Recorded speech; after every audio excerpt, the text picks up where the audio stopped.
ભરૂચ જિલ્લામાં કોઈપણ જાતના પાસ પરમિટ વિના કતલ કરવા માટે ગોવંશનું ટ્રાન્સપોર્ટેશન કરવા બાબતે ઇસ્માઇલ અઝીઝ અબ્દુલ વોરા વિરુદ્ધ ભરૂચ શહેર એ ડિવિઝન પોલીસ સ્ટેશન ખાતે ગુનો દાખલ થયેલ, જે ગુનાની ટ્રાયલ ભરૂચના પ્રિન્સિપલ ડિસ્ટ્રિક્ટ એન્ડ સન્સ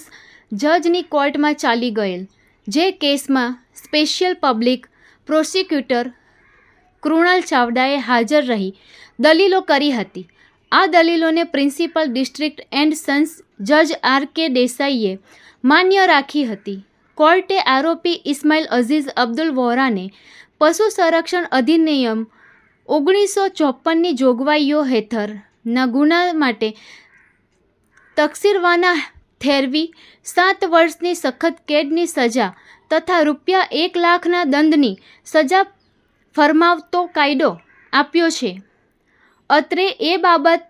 નોંધનીય છે કે ગુજરાત સરકાર દ્વારા પશુ સંરક્ષણ અધિનિયમ 1954માં વર્ષ 2017માં કરવામાં આવેલા સુધારાઓ બાદ કતલ કરવા માટે ગોવંશના ટ્રાન્સપોર્ટેશન ગુનાના કેસમાં